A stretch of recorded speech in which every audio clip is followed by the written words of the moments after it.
What's going on, guys? The Comics Kid 2099 here. Today, I want to talk to you about the movie Jumper. I wish you would step back from... Okay, I'm not going to do that. So this stars Hayden Christensen, Rachel Bilson, Jamie Bell, and Samuel L. Jackson. There are some other actors in it. Michael Rooker is in this. I saw this before I even knew who that was. Diane Lane is in it for about 3.5 minutes. Kristen Stewart is in it for even less screen time. So this movie is basically the TV show Heroes done through the CW on an $80 million budget. That is basically a good explanation of this movie. I saw it years ago, probably shortly after it was released on DVD, and I didn't think much of it. And I spent years thinking that Hayden Christensen turned in a bad performance in this movie, and so I was thinking he does a bad performance in the Star Wars prequels. If you like the Star Wars prequels, I apologize, but I don't think that he's doing very good there. But I was willing to believe that anyone who was doing a bad performance in those movies, that it was the fault of the director not giving them enough direction on what to do. And then I saw this movie and I thought, oh, he's just a bad actor. Rewatching it, I don't think that his performance here is bad. There are one or two weird line deliveries, but on the whole, I don't think that Christensen is doing a bad performance. I think this movie is just really, really boring. Now, it is based on a book. I have not read the book. At one time, I had the book and I just never read it. And I don't know if I still have it. If I do, I don't know where it is. But the book came out, and then this movie came out, and then I think they did a video game spin-off prequel featuring one of the other characters here, the Jamie Bell character, and then they also did a novel prequel featuring that character. And then there were also, I think, 3 sequels to the main book. But anyway, the basic premise here is that Hayden Christensen, who in the flashback stuff at the beginning is played by, I don't know how to pronounce his name, Max Thieriot. He was in the Bates Motel TV series. He was Norman's older brother. He was also in a movie called The House at the End of the Street with Jennifer Lawrence. So you've probably seen him in stuff. I feel like I've seen him in more stuff than just Jumper and Bates Motel, but at the moment, nothing else is coming to mind. I haven't seen that House movie. But anyway, the movie starts with Max Thieriot, or Thieriot, I don't know. He is basically the outsider at his school. He has a crush on this girl who will grow up to become Rachel Bilson. He gives her a snow globe. Then the school bully takes the snow globe from her and then throws it out in the middle of a frozen pond. Then Max, he goes to get it. His character's name is David. And then he falls through the pond and then he teleports. Basically, he has Nightcrawler's powers, sort of. It's a little different. And then everyone thinks that he died. Everyone thinks that because they never see him come out of the pond. But then the girl, later, he takes the snow globe and puts it on a swing and she finds it. So she suspects that he's still alive. And then it takes forever to get to Hayden Christensen. I was just about to say while I was watching this, when are we going to see him grow up and be Hayden Christensen? And I don't have a problem with Max Thieriot. I think he's doing fine, but it just takes a really long time because after he decides, you know what, I have this teleportation power, I'm not going to stay in this town anymore, I'm going to go and live my life, I'm going to rob banks, and I'm going to become a bazillionaire and not do anything, just travel the world and have fun. Once he makes that decision, then we see him rob a bank, and then we see him come back home and get a bag so that he can rob a bank. And it takes a long time. I think you could have cut a lot of the flashback stuff here and gotten to Hayden Christensen a little earlier. And then if I told you that the premise of this movie is that there are jumpers, people who can teleport, and then there are paladins, people who hunt down the teleporters and kill them, that's what Samuel L. Jackson is. If I told you that the premise was that the paladins hunt down the jumpers, that's kind of true, except that's only like 40% of the movie. Most of the movie is Hayden Christensen deciding that he is going to try and go on a date with Rachel Bilson, his childhood crush. The movie is so incredibly boring. Once we actually see Hayden Christensen in the present day, it's 8 years later, and he is living large. He can go wherever he wants and do whatever he wants. He has money is not an option. He is stolen from multiple banks. At one point on the TV, shortly after we see Hayden Christensen, there is like a train that has been washed out by a flood, and the news says something like, what is going to happen to these people? Who can save them? Something really on the nose, and Hayden Christensen's just like drinking his coffee like, well, oh well. And then he goes and he's sitting on the Sphinx, and then he tries to go surfing, but there's not a big wave there, so he teleports wherever there is a big wave. Then he goes to Great Britain and he sees a hottie at the bar, and so he teleports from across the bar. And Jamie Bell is there, and Jamie Bell does the most comical double take that you've ever seen anywhere. And there's no reason for Hayden Christensen to be openly using his abilities like this in public. It's really weird. The reason they did this is because Jamie Bell is also a jumper, and we need to have him find out that Hayden Christensen is a jumper so that these two characters can meet later in the movie in a really odd way. But the only reason Hayden Christensen uses his uses his powers in a bar, a very crowded bar, is so that another jumper can see him. I feel like there's a better way you could have done that, and I'll get to that in a minute once I get to Jamie Bell's character. But anyway, Hayden Christensen is not enough of a proactive character. If I was doing a rewrite video on this movie, which I'm not going to do because basically all of the elements of this movie are all pretty good. It's just the way that the elements are put together is really perplexing. But Hayden Christensen needs to actually take action and do something other than using his powers selfishly. And I get it. If any of us had these powers, we probably wouldn't be superheroes. We would probably use these powers very selfishly. But I want to see him do something. At one point, Samuel L. Jackson tells Hayden Christensen, you will become evil. At some point, all jumpers become evil. And Hayden Christensen says, what if I'm different? Which I've got some things to say about that later. But if you wanted to show us that Hayden Christensen is different and that he's not going to become evil, maybe he could rob banks, he could be living the good life, but then when he sees this thing on the news, he says, okay, before I go surfing in Fiji, I'm going to go save these people real quick, and then they will tell the news, it was a teleporter, I'm telling you, someone teleported, but then he'll be like, haha, they won't believe a thing. So he saves lives, but he's also keeping his anonymity, and then he can go back to robbing banks and, living the good life in his apartment, but he also does something kind of noble. That would at least endear me a little bit to this character. As is, the actual character that I want to see more of is Griffin, played by Jamie Bell. I think this movie should have been about him instead of Hayden Christensen trying to get in Rachel Bilson's pants, both in the movie and out of the movie, because apparently these two met on set and they got engaged and were engaged for a couple years and then they broke up, which doesn't surprise me because they do not have good chemistry here. There is zero chemistry between these two. One of the most painfully awkward taking your clothes off for sexy time scenes that I have ever seen in anything is in this movie. It is painful to watch. I did not care about this couple. I like that she likes him.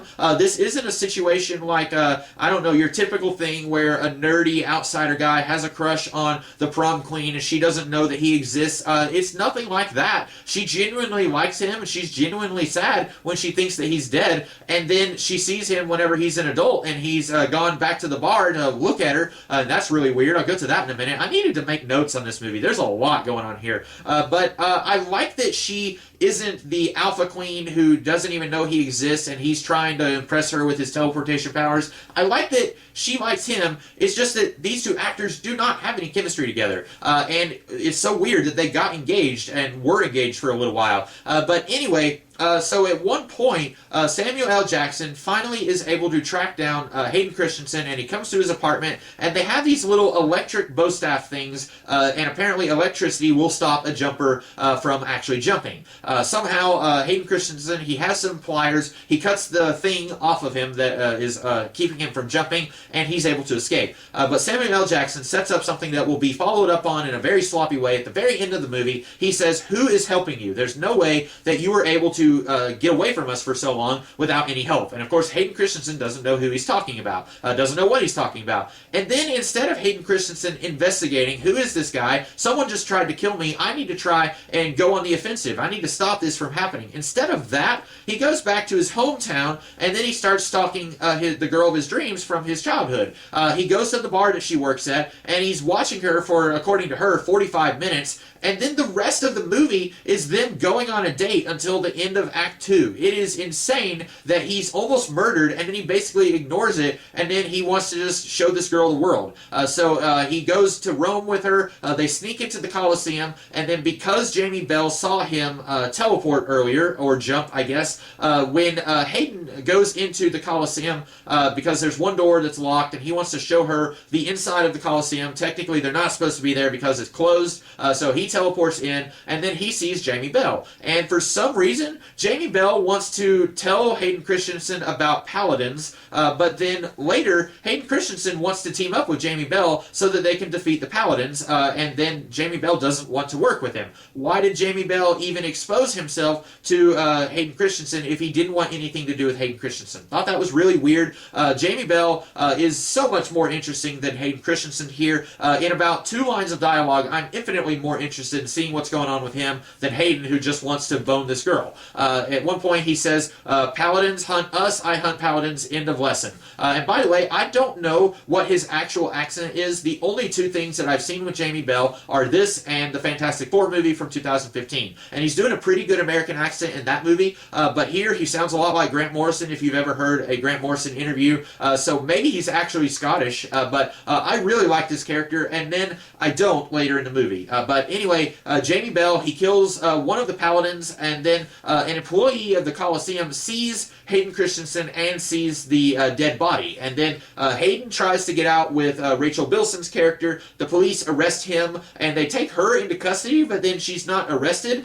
So she's just there hanging out in the lobby waiting for Hayden to be released. And then Hayden sees his mom, played by Diane Lane. She comes in, she says, lose the girl, because if she's with you, she's dead. But he doesn't do that. He goes with her to the airport, and then he says, we need to part ways, because he doesn't even tell her anything. And here's what's so befuddling about this. Rachel Bilson's character is so much smarter than Hayden Christensen's character, because he tells her that he is in banking. And she says, didn't you fail algebra? And he says in like the worst line reading ever, no.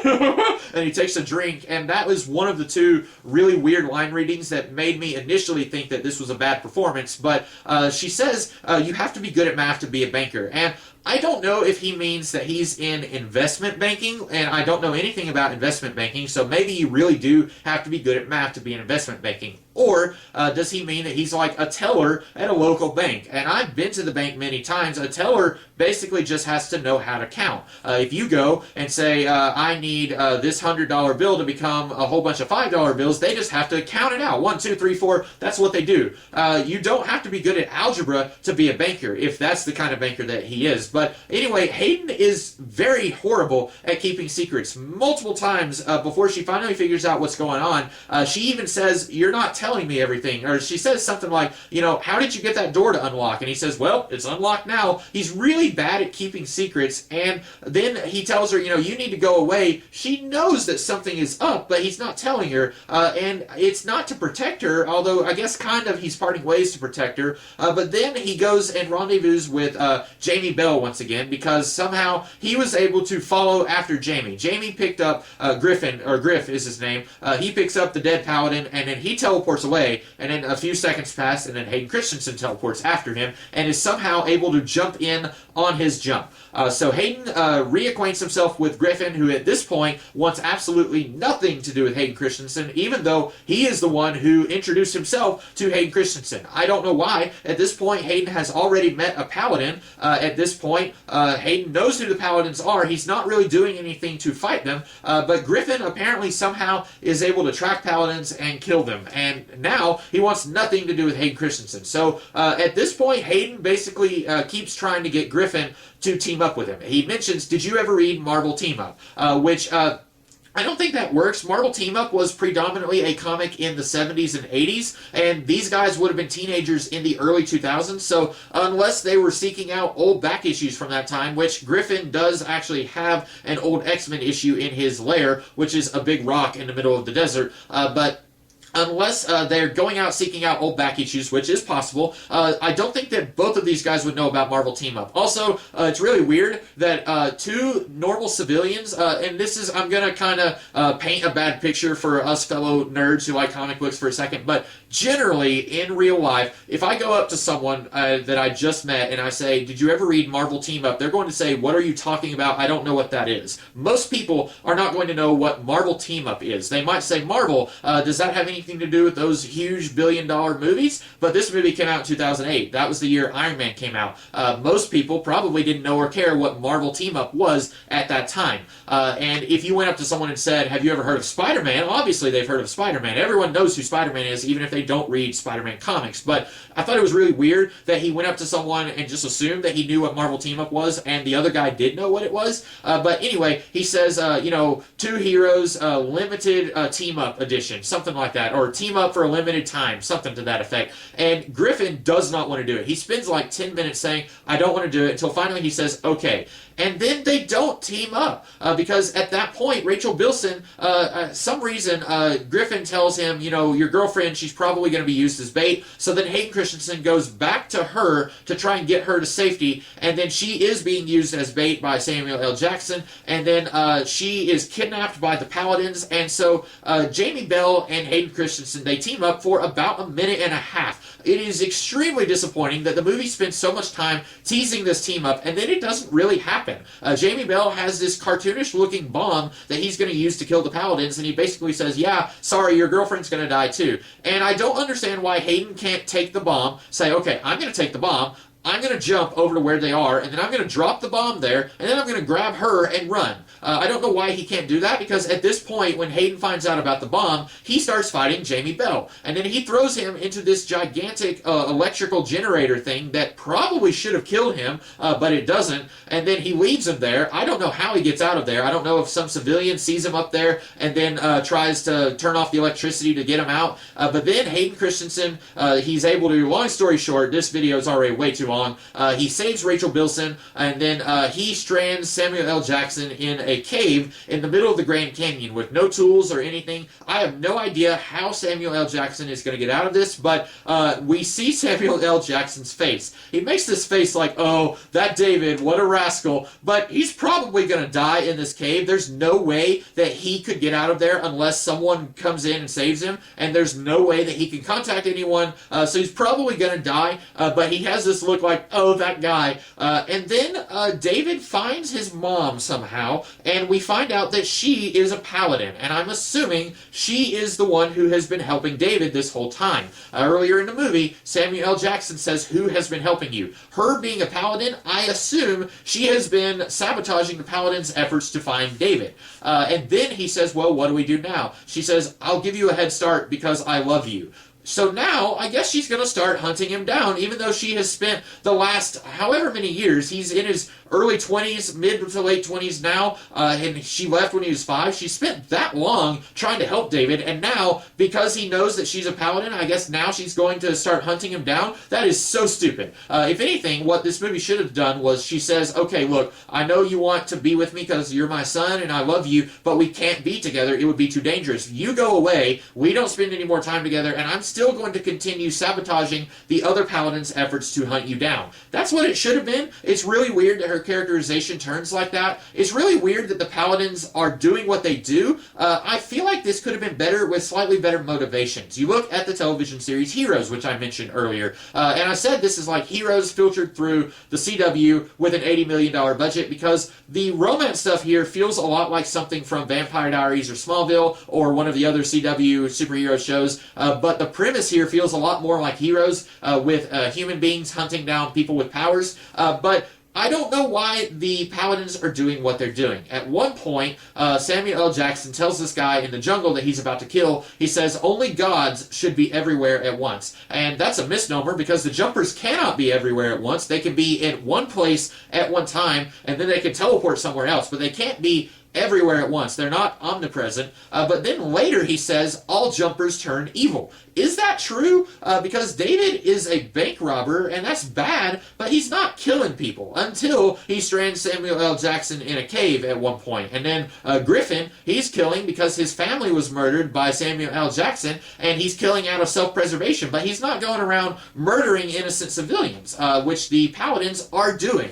So I feel like if we had a better motivation for these these guys, then it could have been really interesting. Maybe Samuel L. Jackson's family was killed by an evil jumper a long time ago. That would have at least kind of painted these guys as equally morally reprehensible, or at least kind of even score a little bit. But we really don't know why the Paladins do this, because both times that they are asked, Samuel L. gives a different explanation. Most of the movie, or at least most of the second act, is Hayden Christensen trying to go on a date with Rachel Bilson, and it's so boring because I don't care about these characters. We spend way too long setting up the premise of jumping. With the X-Men movies, we already had 3 of those by this point. I think Wolverine Origins came out after this in the same year. We didn't need to spend 15-20 minutes setting up the idea that this kid can teleport. We could have gotten into that a lot sooner. I really wanted to see more Griff. I wanted to see him actually team up with Hayden Christensen's character. Instead, they say, okay, let's team up. And then a minute later, I'm not exaggerating, guys, they barely team up at all. A minute later, they have to fight each other. Maybe you could have saved that for a sequel. Maybe these two could have teamed up here, and then later Griffin is going to go and kill a bunch of unarmed Paladin people, and Hayden says, look, you're going too far with this. These guys are hunting us down, but my mom's down there. Maybe you could do that. Save that for a sequel, and then they could fight each other in the sequel. You could have Griffin kind of be more of a bad guy much later on. But the movie doesn't earn suddenly these two fighting each other. This movie isn't horrible. I think most of the acting is pretty good. Like I said, there's no chemistry between our two romantic leads. Rachel Bilson's character honestly didn't even need to be in the movie. No offense to her. I think she's a fine actress, I guess, but her character doesn't really add anything here. I think that the effects look really good. If there's anything that holds this movie up, it is the effects. I think that all looks pretty spot on even today. Maybe someone out there disagrees, but I think most of the special effects look really, really solid. And I wish there was a better story to go with these effects, because I spent a long time thinking this movie was bad, and it is. It's really bad, but not for the reasons that I thought it was. So that is my review of Jumper. I hope that you guys like this video, and I will see you guys in the future with more videos. Cut ties to all the lies that you've been living in. If you do... Okay, I'm going to stop doing that now.